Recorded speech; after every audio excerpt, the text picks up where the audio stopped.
by the way, set your depth correctly on your roto-zip tool so if you run wire into the side of the box, you don't cut the wire. That's it for the hole.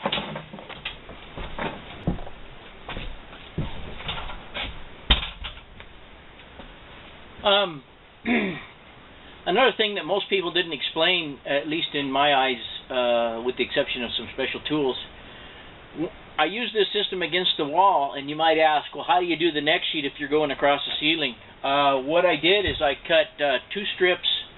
I just happened to have some, looks like, I don't know what it is, 1/2-inch plywood, and I had these strips just laying out there, and they're about 6 feet long, maybe a little less. And what I do is I put one of them up and just screw it into the rafters, just about 1/4 of an inch back from the edge of the sheet. Okay, one of them. Then I stack the second one on top of it, like so, so that I have a lip here, plus I have a 1/2-inch gap here. Okay. And I usually leave the width of a 2x4 gap there. And then that gets screwed to the second board. And it's time consuming, but if you're doing this by yourself, it's just something you have to do. That goes up there like so, okay? Then when you put your sheet up there, and the reason it's 6 feet is that way you can see if you butt your pieces up by looking at the ends. You can see whether it's butted up to the next sheet. Then when I go to screw it up there, and I want to make sure that it's tied up against the board, I happen to have some little 1/4-inch pieces, and you can just slide them in between the bottom 1/2-incher.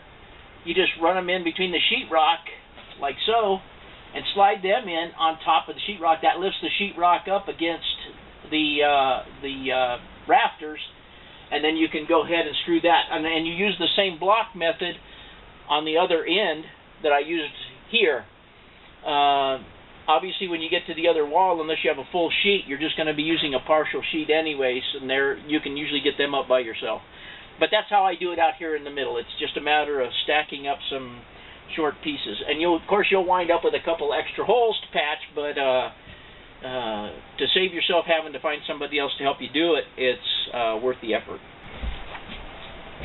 Okay guys, the rest of this just involves putting all the screws in. Obviously all the videos I watched recommended 5 across, and I've been putting 6 across the ends. If this had been a house, I might have done things a little bit differently. I might have used 5/8, but this is just half. And since I'm doing it myself and it's a shed, I don't really, if it sags and it's a little warpy, and I'm not a sheetrock guy, it doesn't matter to me. So anyway, but this is just my method of how to get it up there and how to locate holes in the ceiling. I hope you enjoyed the video, and I hope it helps out somebody.